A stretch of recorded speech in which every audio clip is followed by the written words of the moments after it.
അതേസമയം UDFിനോടൊപ്പം നിൽക്കുക എന്ന് പറയുമ്പോൾ എന്താവും എന്നുള്ള സ്ഥിതിയിലാണ്. നമുക്കറിയാമല്ലോ, നമ്മളെ പ്രിയപ്പെട്ട മാണി സാറിനെ വല്ലാതെ വഞ്ചിച്ചവരാണവർ, വല്ലാതെ. അത്രയായാലും അന്ന് ഈ പറഞ്ഞ 2 പേരുടെ ഭൂരിപക്ഷത്തിലാണ് മുന്നണി മുന്നോട്ട് പോയത്. എൻ്റെയും ശ്രേയാംസ് കുമാറിൻ്റെയും ഇതിലാണ് മുന്നോട്ട് പോയത്. അതുകൊണ്ട് തന്നെയാണ് വലിയ ഇതില്ലാതെ അങ്ങനെ ആ നിലയിൽ പോയത്. അല്ലെങ്കിൽ ഇതൊന്നും ആയിരിക്കില്ല. നല്ല ഭൂരിപക്ഷം ഉണ്ടായിരുന്നെങ്കിൽ അവർ ഇതൊന്നല്ല ചെയ്യുക.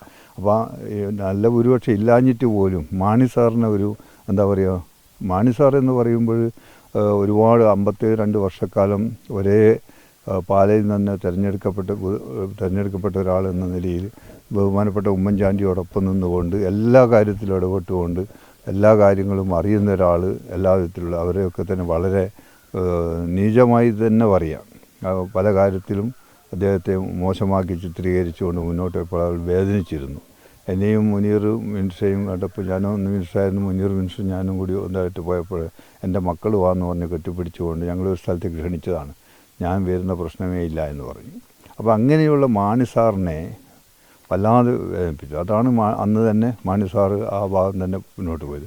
പിന്നെ നമ്മളെ സംബന്ധിച്ചിടത്തോളം നിങ്ങൾ പറയുന്ന പോലെയൊന്നുമില്ല. നമ്മൾ ഈ പ്രാവശ്യമാണ് LDFുമായി ചേർന്നത്. അതിന് മുമ്പേ ഉണ്ടായിരുന്നവർക്കൊക്കെ തന്നെ പരിഗണന കൊടുത്തിരുന്നു. ഇനിയുള്ള കാലത്ത് ഈ അത്തരത്തിലുള്ള പരിഗണന ഞങ്ങൾക്കും ഉണ്ടാകുമെന്ന കാര്യത്തിൽ യാതൊരു സംശയവുമില്ല. LDFിനോട് വെക്കുക എന്ന് പറയുമ്പോൾ ഒരു എന്താ പറയുക, നാടൻ ഭാഷയിൽ പറഞ്ഞ ഒരു ഉഷാർ തന്നെ. ഇല്ല, ഇത് നേരത്തെ MP ശ്രേയാംസ് കുമാർ ഉൾപ്പെടെ ഇടതുപക്ഷത്തിനകത്ത് ഒരു പരിഗണന കിട്ടുന്നില്ല, ഒരുപാട് പരിഗണന എന്ന് വെച്ചാൽ അവർക്ക് പിന്നെ അത്രമാത്രം രീതിയിലേക്ക് പോകാൻ അങ്ങനെ ഒരു ഇത് എല്ലാവരുടെ സാധാരണ പ്രവർത്തകരുടെ അടക്കം ഭാഗത്തുനിന്നുണ്ട്. അത് പക്ഷേ അത് ചില കാരണങ്ങൾ കൊണ്ടാണ്. ചില കാരണങ്ങൾ എന്താണെന്ന് നിങ്ങൾക്ക് തന്നെ അറിയാം. ഇപ്പോൾ മുന്നണിയെ സംബന്ധിച്ചിടത്തോളം പിന്നെ നമ്മുടെ ബഹുമാനപ്പെട്ട മുഖ്യമന്ത്രി പിണറായി വിജയൻ വളരെയധികം എന്താ പറയുക, ഒരു എന്താ ലീഡർ എന്നുള്ളതിൽ നന്നായിട്ട് തന്നെ പ്രവർത്തിക്കുന്നുണ്ട്. പക്ഷേ അദ്ദേഹം തന്നെ കുറേ വിഷമത്തിലുള്ള കാലഘട്ടമാണ്. അപ്പോൾ അതുകൊണ്ട് പലതിലും അങ്ങനെ ശക്തമായിട്ട് ഇടപെടാനും കഴിയാത്ത സ്ഥിതിയാണുള്ളത്. ലഭിക്കേണ്ടതും നമുക്ക് തന്നെയാണ്. പക്ഷെ ആ നിലയിലുള്ള MLAമാരുണ്ടായില്ല എന്നുള്ളതുകൊണ്ടാണ്. കാരണം എന്ത് തന്നെ പറഞ്ഞാലും കേരളത്തിലെ അങ്ങോളം ഇങ്ങോട്ടെടുത്ത വോട്ടർമാരുടെ കണക്കിലെടുത്താൽ ഇപ്പോൾ ഉള്ള മുന്നണിയിൽ രണ്ടാമത്തെ കക്ഷി നമ്മൾ തന്നെയാണ്. പിന്നെ CPI വരുന്നത്. അല്ല, അതിന് അങ്ങനെ ഒരു സാഹചര്യം ഉണ്ടായിട്ടില്ല. ഇനി ഉണ്ടാവുമെന്നുള്ള കാര്യത്തെക്കുറിച്ച് പരിശോധിക്കും. അല്ല, കോൺഗ്രസ് എസ് അതാണ് പറഞ്ഞു, അവരിൽ നിന്ന് വിട്ടു നിൽക്കാൻ. നമ്മൾ വിട്ടു നിന്ന ആളുകളായിരുന്നു, പിന്നീടാണല്ലോ വരുന്നത്. പിന്നീട് വന്നത് കഴിഞ്ഞ പ്രാവശ്യമേ വന്നുള്ളൂ. അതിന് മുമ്പത്തെ മുന്നണിയിലുണ്ടായിരുന്നില്ല.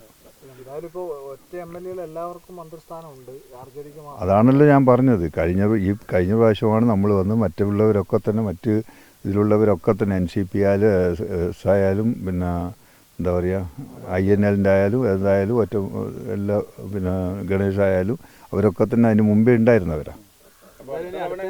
അടുത്തലുണ്ടാവും. അല്ല, അടുത്തലെന്തായാലും ഉണ്ടാവും നമുക്ക് പരിഗണന. അടുത്ത് ഇടതുപക്ഷ ജനാധിപത്യ മുന്നണി തന്നെ വരും. ഞങ്ങൾ ഉണ്ടാവും.